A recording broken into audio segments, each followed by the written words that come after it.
الحمد لله وكفى وسلام على عباده الذين اصطفى أما بعد فأعوذ بالله من الشيطان الرجيم بسم الله الرحمن الرحيم والسابقون الأولون من المهاجرين والأنصار سبحان ربك رب العزة عما يصفون وسلام على المرسلين والحمد لله رب العالمين اللهم صل على سيدنا ومولانا محمد وعلى آل سيدنا ومولانا محمد وبارك وسلم اللهم صل على سيدنا ومولانا محمد وعلى آل سيدنا ومولانا محمد وبارك وسلم اللهم صل على سيدنا ومولانا محمد وعلى آل سيدنا ومولانا محمد وبارك وسلم۔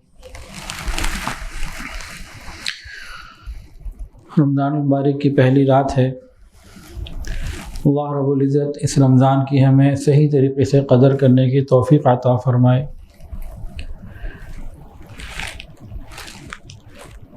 بیان شروع کرنے سے پہلے دو باتیں۔ شب قدر پانے کے لیے بہترین موقع ہے۔ ہم ہر سحری کے وقت روزانہ 10-15 منٹ عبادت کر لیں، تہجد پڑھ لیں، دعا مانگ لیں، استغفار کر لیں یا تلاوت قرآن مجید، جو بھی آسانی سے ہو سکے۔ آج رات سے لے کر عید کی رات تک جس نے 10-15 منٹ روزانہ یہ کام کر لیا اس کو شب قدر مل گئی۔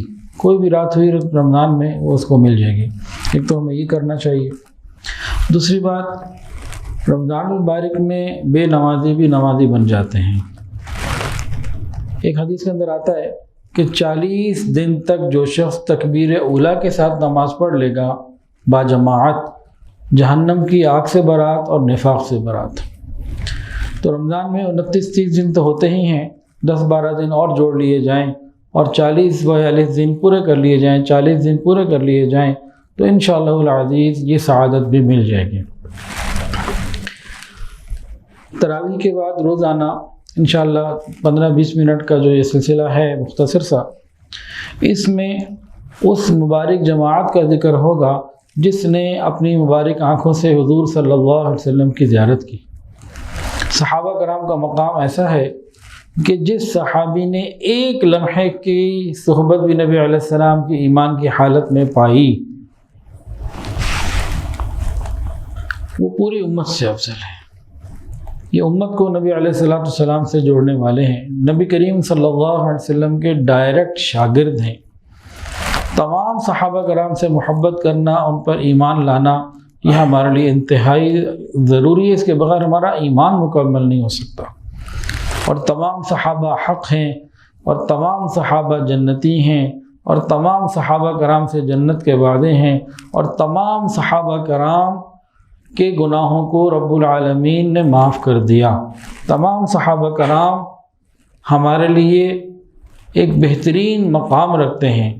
ان کے آپس میں اگر کوئی اختلافات ہوئے یا کوئی کمی بیشی ہے تو وہ بھائی بھائی کی باتیں ہیں، وہ ان کے ساتھ ہم نے دونوں کے ساتھ اور ہر ایک کے ساتھ اچھا گمان رکھنا ہے۔ جیسے حضرت موسیٰ علیہ السلام بھی اللہ کے نبی، حضرت ہارون علیہ السلام بھی اللہ کے نبی۔ ایک موقع پہ حضرت موسیٰ علیہ السلام نے اپنے بھائی ہارون علیہ السلام کی داڑھی اور سر کے بالوں کو پکڑ لیا۔ انہوں نے پوچھا کیا کر رہے ہیں؟ لا تأخذ بلحیتی ولا برأسی، اب کیا کر رہے ہیں؟ میری داڑھی کو چھوڑیے، میرے سر کو چھوڑیے، قرآن مجید میں آتا ہے۔ بھائی دو بھائیوں کی بات تھی، بات ہمیں دونوں کی تعظیم کرنی ہے۔ جس طرح اس معاملے میں حضرت موسیٰ علیہ السلام اور ہارون علیہ السلام کسی کے بارے میں کوئی جملہ نکل گیا ہمارا ایمان خطرے میں ہے۔ لا نفرق بین احد من الرسل، دونوں کی تعظیم، دونوں کی عظمت، دونوں کی محبت، دونوں کا خیال۔ اسی طرح صحابہ کرام کا معاملہ بھی ایسا ہی ہے۔ ہر ایک صحابی سے محبت، کسی بھی صحابی سے معمولی سی بھی نفرت یا بغض یہ ہمارے ایمان کے خلاف ہے۔ ایسی عظیم جماعت ہے۔ تو آج ایک صحابی کا ذکر کرتے ہیں۔ آئیے 1400 سال پہلے مکہ کی دور دراز گھاٹیوں میں ایک چھوٹا سا لڑکا، کم سن لڑکا، ابن ام عبد کے نام سے مشہور تھا لوگوں میں، وہ بکریاں چراتا تھا۔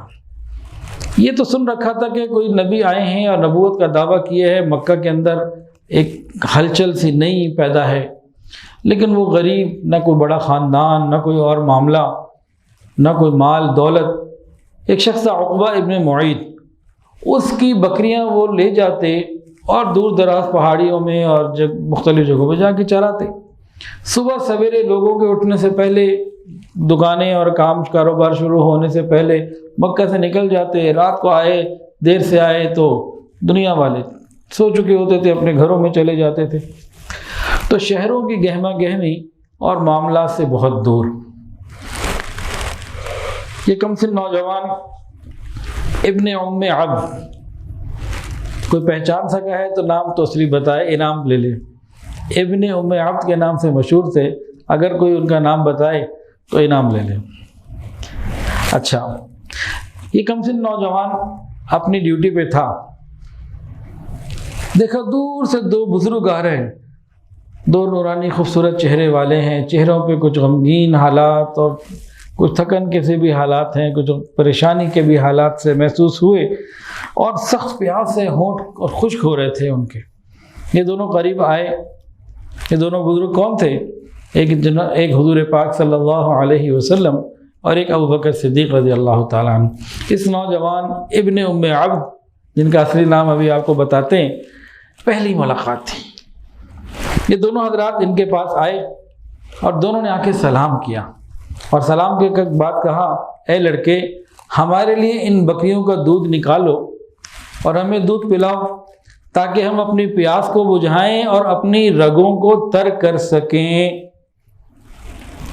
انہوں نے یہ بات جب کہی تو یہ چھوٹا لڑکا جس کو بھی اسلام کا کوئی پتہ نہیں، کلمے کا کوئی پتہ نہیں، نبی سے پہلی ملاقات ہو رہی ہے، صدیق سے پہلی ملاقات ہو رہی ہے، یہ نوجوان جس کے اندر ایمان تو نہیں تھا اس وقت لیکن امانت تھی، اس نے کہا، لا، ایسا میں نہیں کر سکتا، لا افعل، میں ایسا نہیں کر سکتا، میں ان بکریوں کا دودھ آپ کو نہیں پیش کر سکتا، چاہت تو ہے کہ پیش کروں لیکن یہ میری نہیں ہے، میرے پاس امانت ہیں، میں ان کا مالک نہیں ہوں، میں آپ کو نہیں پیش کر سکتا۔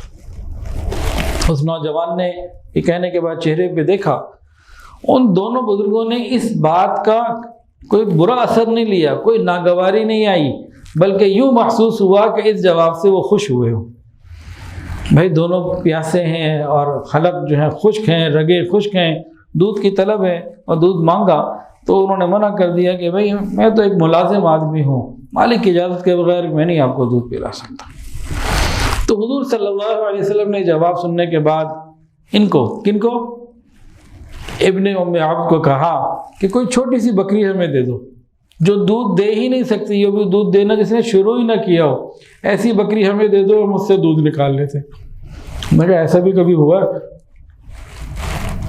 تو خیر ایک چھوٹی سی بکری کی طرف اشارہ کر دیا، وہ نبی علیہ السلام کے پاس آ گئی، نبی علیہ السلام اس کے قریب تشریف لے گئے، نبی علیہ السلام نے اس کو پکڑا، اللہ رب العزت کا نام لیا، اس کے تھنوں پہ ہاتھ پھیرنے لگے۔ تو وہ کہتے ہیں کہ میں نے اپنے دل میں کہا، کیا اتنی چھوٹی سی بکری بھی دودھ دے گی، یہ لوگ کیا کر رہے ہیں؟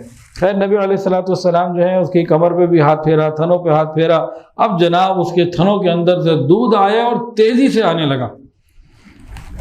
حضرت صدیق اکبر رضی اللہ تعالیٰ عنہ نے ادھر ادھر دیکھا تو ایک پتھر سا نظر آیا، پیالہ نما پتھر تھا، پیالہ نما جس کے اندر کچھ جگہ تھی، فوری طور پر وہ لائے اور وہ تھنوں کے نیچے رکھا۔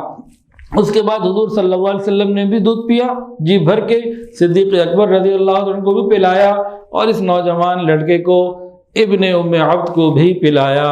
تینوں نے سیر ہو کے جب دودھ پی لیا تو نبی علیہ السلام نے بکری کے تھن پر ہاتھ رکھا، فرمایا سکڑ جا، جیسی پہ حالت پہلی تھی نا ویسا ہو جا۔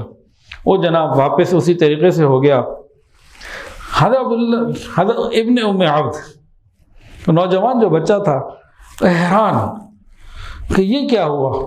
اس نے بڑے ادب کے ساتھ نبی علیہ السلام سے کہا کہ وہ کلمات جو ابھی آپ نے کہے تھے نا بکری کو، ذرا مجھے بھی سکھا دیجیے۔ تو نبی علیہ السلام نے فرمایا کہ تم ایک سیکھے سکھائے لڑکے ہو، تم تو اچھے سمجھدار سیکھے سکھائے لڑکے ہو۔ یہ حضرت عبداللہ ابن مسعود رضی اللہ تعالیٰ عنہ کی نبی علیہ السلام سے پہلی ملاقات تھی۔ یہ دونوں حضرات قریش کی تکلیفوں سے ذرا سائٹ پہ ہو کے اور ان کی ذرا کچھ آرام کے لیے، کچھ ذرا سائٹ پہ ہونے کے لیے ادھر نکلے ہوئے تھے، اور نبی علیہ السلام سے اور صدیق اکبر رضی اللہ تعالیٰ عنہ سے۔ حضرت عبداللہ ابن مسعود رضی اللہ تعالیٰ عنہ نے انتہائی ادب کا اور محبت کا معاملہ کیا، والہانہ انداز سے انہیں رخصت کیا، اور ان دونوں حضرات نے اس نوجوان لڑکے کے اندر امانت داری، سچائی کو دیکھ لیا، اور ان کی حوصلہ افزائی بھی کی اور دعائیں بھی کی۔ یہ پہلی ملاقات تھی۔ حضرت عبداللہ ابن مسعود رضی اللہ تعالی عنہ اگلے دن چرواہے کے طور پر آئے تو صحیح، لیکن دل کہیں اور رہا۔ پھر اگلے دن آئے، پھر دل جو ہے وہ کہیں اور رہا۔ چند ہی دن گزرے تھے، وہ سب کچھ کو چھوڑ چھاڑ کر عقبہ ابن معیط کی بکریاں اس کو واپس دیں گا، مجھے نہیں چاہیے، رکھو اس کو اپنے پاس۔ وہ نبی علیہ السلام کے پاس آئے اور نبی علیہ السلام کے پاس آ کے اسلام قبول کیا اور اپنے آپ کو تا حیات نبی علیہ السلام کی خدمت کے لیے پیش کر دیا۔ بس یہ دودھ کا واقعہ ایسا ہوا کہ یہ سعادت مند لڑکا بکریوں کی نگرانی کے فریضے سے نکل کر آقا کے قدموں تک پہنچ گیا۔ حضور صلی اللہ علیہ وسلم کے رازدان تھے، اور نبی علیہ السلام کے ساتھ ہر وقت سفر میں ہو، حضر میں ہو، گھر کے اندر ہو، گھر کے باہر ہو، سائے کی طرح آپ کے ساتھ آپ کی خدمت کے لیے رہتے۔ جب آپ غسل کرتے تو پردے کا انتظام کرتے، جب آپ گھر سے باہر نکلنے کا، جانے کا ارادہ کرتے تو وہ جوتے آپ کو پہناتے، نبی علیہ السلام کے قدموں میں لا کے رکھتے۔ نبی علیہ السلام واپس آتے تو آپ کے جوتے اپنے ہاتھوں سے اتارا کرتے، اور نبی علیہ السلام کے لیے چھڑی اور مسواک ہر وقت تیار رکھتے۔ جب آپ کہیں داخل ہونے کا، کمرے میں کسی جگہ داخل ہونے کا ارادہ کرتے، یہ پہلے سے جاتے، حالات کو دیکھتے کہیں آپ کو کوئی تکلیف نہ ہو، آپ کی راحت کا خیال رکھتے۔ نبی علیہ السلام کے ساتھ اتنا قرب، اتنا آنا جانا کہ آپ کے بہت سارے راز ان کے پاس تھے، اور صحابہ ان کو رازداران رسول کہا کرتے تھے، رازدان کہا کرتے تھے۔ نبی علیہ السلام کی صحبت اور آپ کی تربیت ایسی اندر سموئی، ایسی آپ کی نبی علیہ السلام کی عادات کو آپ نے اندر سمو لیا کہ وہ اپنے اخلاق اور عادات کے لحاظ سے نبی علیہ السلام کے بہت زیادہ قریب تھے، اتنا زیادہ قریب تھے۔ انہوں نے رسول اللہ صلی اللہ علیہ وسلم سے دین کا علم حاصل کیا، قرآن مجید کا، حدیث کا، فقہ کا، شریعت کا علم حاصل کیا۔ وہ صحابہ کرام میں سب سے زیادہ قرآن مجید کو جاننے والے تھے۔ صحابہ کرام میں سب سے زیادہ قرآن مجید کو جاننے والے، اور قرأت ان کی ایسی تھی جو نبی علیہ السلام کو پسند تھی۔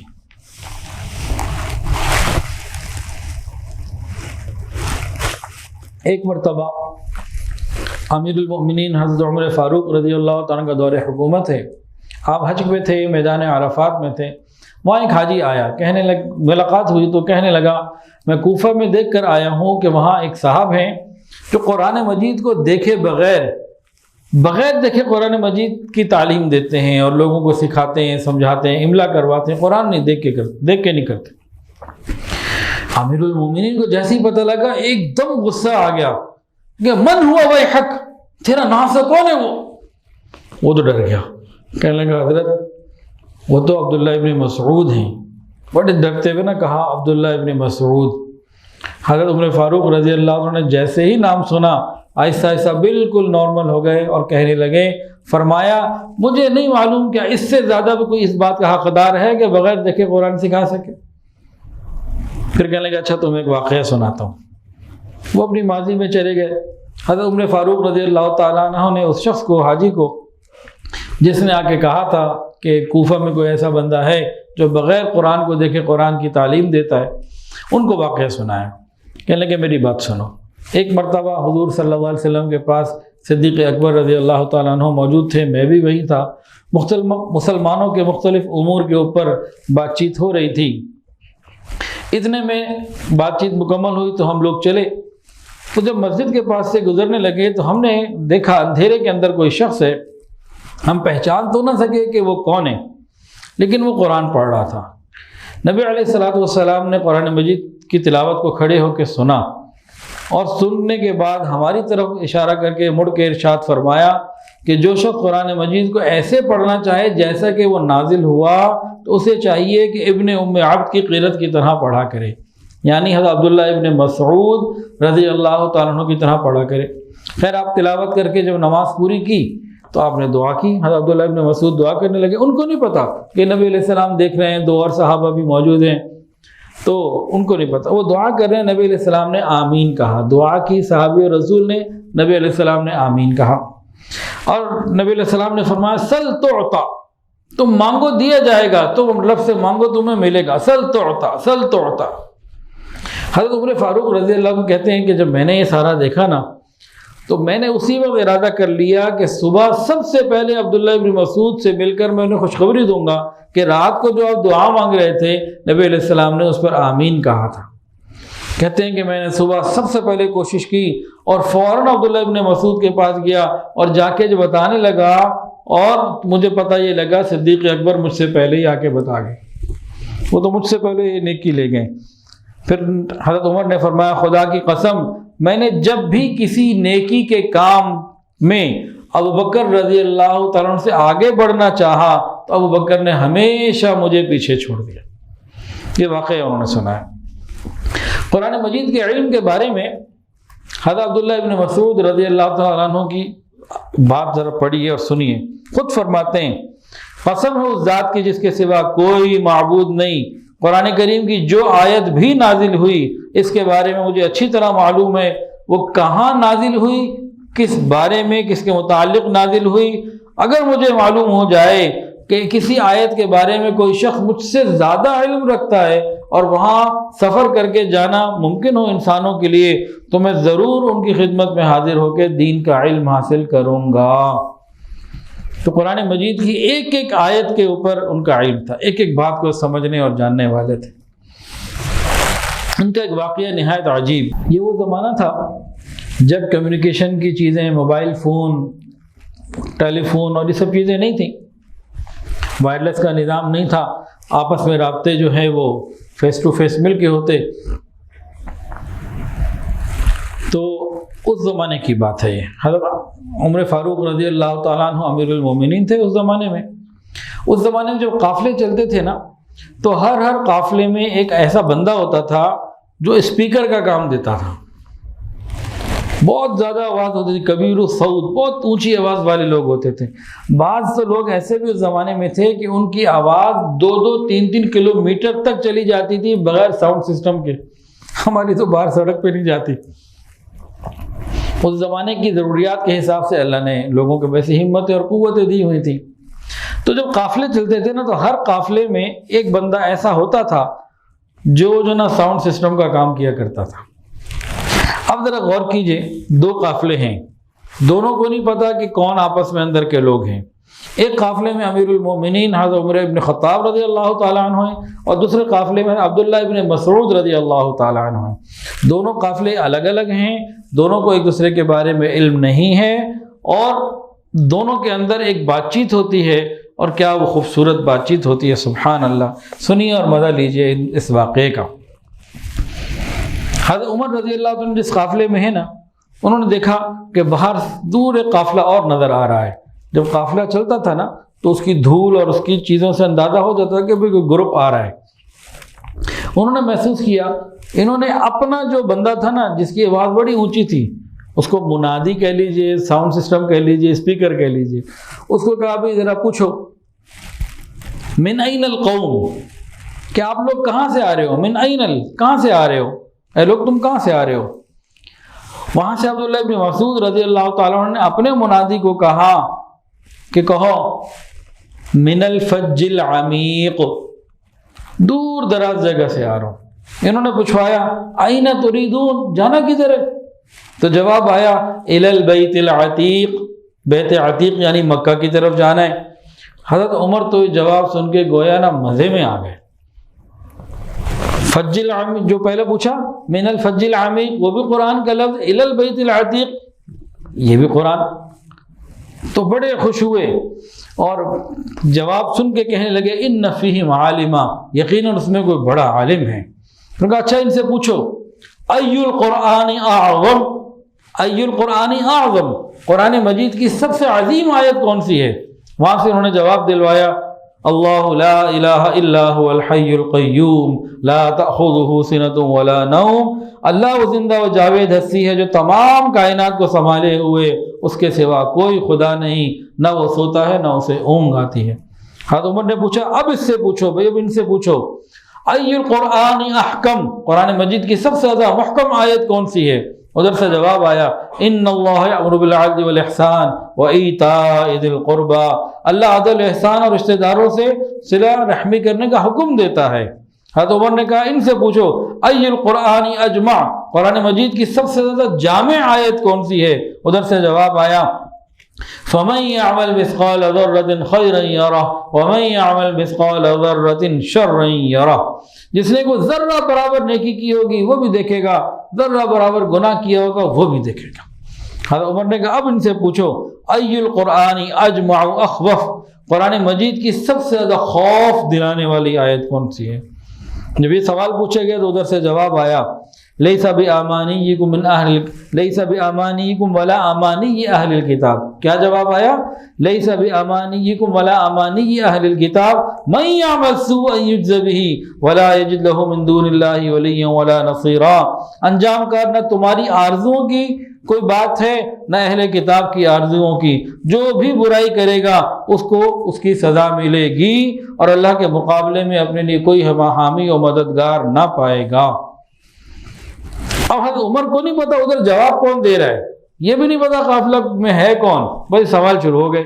اس کے بعد عمر نے ایک اور سوال پوچھا، پوچھو ان سے ای القرآن ارجا، قرآن مجید کی سب سے زیادہ امید والی آیت کون سی ہے؟ تو خوف والی تھی نا پچھلی، سب سے زیادہ امید دلانے والی آیت کون سی ہے؟ ادھر سے جواب آیا قل یا عبادی الذین اسرفوا علی انفسہم لا تقنطوا من رحمت اللہ ان اللہ یغفر الذنوب جميعا انہ هو الغفور الرحیم، اے نبی کہہ دیجئے میرے بندو جنہوں نے اپنی جانوں پہ زیادتی کی ہے اللہ کی رحمت سے مایوس نہ ہونا، یقیناً وہ سارے گناہوں کو معاف کر دیتا ہے، وہ بڑا غفور و رحیم ہے۔ حضرت عبداللہ ابن مسعود نے یہ جواب دلوایا، حضرت عمر کے سارے سوال مکمل ہو گئے۔ اب کہا پوچھو افیکم عبداللہ ابن مسعود، کیا تمہارے اندر عبداللہ ابن مسعود موجود ہیں؟ کہیں وہ تو نہیں ہے؟ تو وہاں سے بندے نے جواب دیا اللہم نعم، ہاں اللہ کا شکر ہے کہ ہمارے اندر وہی موجود ہیں۔ صرف سوال جواب صحیح پہچان لیا کہ ہے کون موجود۔ یہ صرف عالم دین ہی نہیں تھے، بڑے بلند ہمت بھی تھے۔ یہ سب سے پہلے مسلمان ہیں جنہوں نے مشرکین مکہ کو مجمع میں رسول اللہ صلی اللہ علیہ وسلم کے بعد اللہ کا قرآن سنایا۔ اس زمانے میں کفار کو قرآن سنانا آسان بات نہیں تھی، جان کا خوف تھا۔ صحابہ بیٹھے ہوئے تھے، آپس میں طے کرنے لگے بھئی کہ کون ان کو قرآن سنائے۔ کہنے لگے میں جاؤں گا۔ نہ آپ بچ جائیں، ان کی پنڈلیاں بڑی کمزور تھیں اور پیچھے کو بڑا خاندان قبیلہ بھی نہیں تھا۔ انہوں نے کہا بھئی آپ مت جائیں، ایک تو آپ کمزور بھی لگتے ہیں جسمانی طور پر، اور دوسرا پیچھے آپ کو کوئی خاندان کوئی قبیلہ کوئی بیک گراؤنڈ ایسا نہیں ہے کہ کچھ مسئلہ ہو گیا ٹیڑھا سیدھا تو کوئی بچانے کے لیے کوئی رشتہ دار بھی آپ کا نہیں آئے گا، آپ کے تو آگے پیچھے یہاں کوئی ہے ہی نہیں، ایسی کوئی بات ہی نہیں۔ انہوں نے کہا نہیں میں ہی جاؤں گا، آپ فکر نہ کرو۔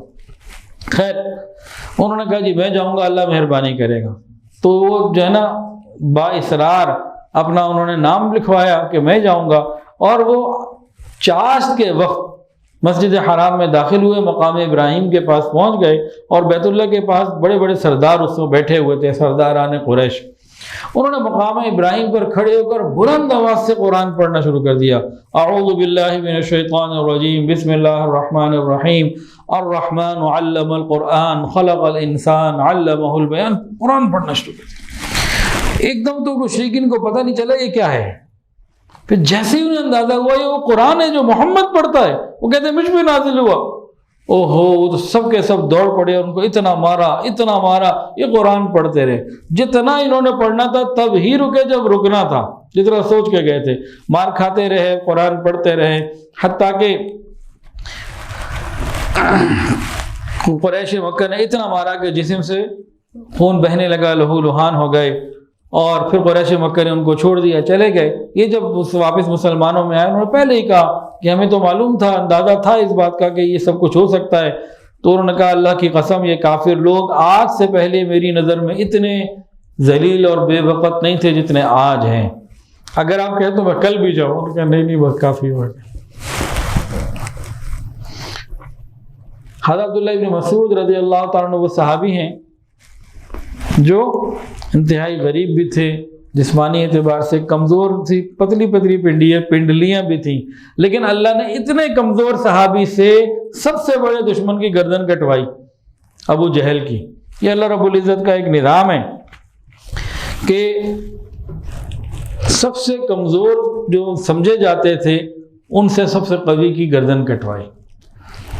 اور ابھی تو ہماری صحابہ سے دوری کا، دین سے دوری کا، علماء کرام سے دوری کا یہ حال ہے کہ ابھی تراویح پڑھتے پڑھتے دل میں خیال آ رہا تھا، اللہ نہ کرے کبھی ایسا ہو، اللہ نہ کرے کبھی ایسا ہو، اللہ نہ کرے کبھی ایسا ہو۔ لیکن کبھی اگر ہم لوگوں نے ابو جہل کی برسی بنانا شروع کر دی نا، تو بہت سے لوگ مل جائیں گے جو ابو جہل کے بارے میں بھی جو نا بڑی ہمدردی اور رحم دلی کا اظہار شروع کر دیں گے، اتنا ہم دور ہو چکے۔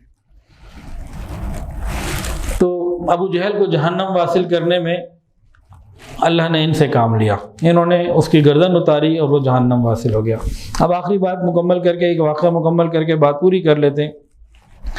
حضرت عبداللہ ابن مسعود رضی اللہ تعالی عنہ سیدنا عثمان غنی رضی اللہ تعالیٰ عنہ کی خلافت تک زندہ رہے۔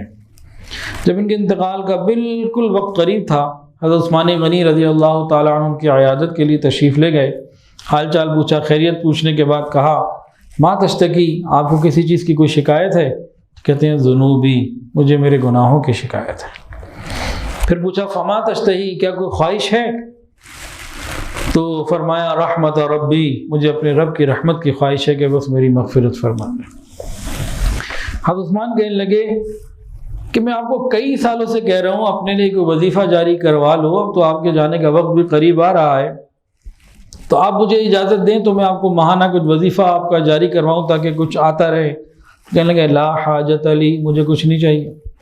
اب حضرت عثمان نے سمجھایا، دیکھو بھئی تمہاری بیٹیاں ہیں، بیٹا کوئی نہیں ہے، تو آپ کے جانے کے بعد بیٹیوں کے کام آ جائے گا، بال بچوں کے کام آئے گا، بیٹیوں کے کام آئے گا۔ تو فرمانے لگے کیا آپ مجھ کو میری بیٹیوں کی محتاجی اور فقر اور فاقے کے اندیشے کے بارے میں ڈراتے ہیں؟ ارے میں نے انہیں سورہ واقعہ یاد کروا دی ہوئی ہے اور ان کو تلقین کی ہوئی ہے، روزانہ مغرب کی نماز کے بعد سورہ واقعہ کی تلاوت کرو، تمہارے گھر میں فقر اور فاقہ کبھی داخل ہی نہیں ہوگا۔ وہ پڑھتی ہیں، مجھے آپ کی کسی مدد کی ضرورت نہیں۔ اللہ اکبر کبیرہ۔ تو بہرحال جب رات ہوئی کہ اللہ رب العزت کو پیارے ہوئے اور آخری وقت میں بھی اللہ کا کلام، اللہ کا ذکر ان کی زبان پہ تھا، تو یہ صحابہ کرام کے واقعات میں سے آج پہلے صحابی حضرت عبداللہ ابن مسعود رضی اللہ تعالیٰ عنہ کے بارے میں چند باتیں، ان کی تو بہت واقعات ہیں۔ یہ امام الفقہاء ہیں، حضور صلی اللہ علیہ وسلم کی دعا، حضور صلی اللہ علیہ وسلم کی خدمت اور حضور صلی اللہ علیہ وسلم کے ادب کی وجہ سے اللہ نے ان کو امام الفقہاء بنایا۔ اللہ تعالی ہمیں بھی صحابہ کرام کی تقلید کرنے کی توفیق عطا فرمائے۔ وآخر دعوانا ان الحمد للہ رب العالمین۔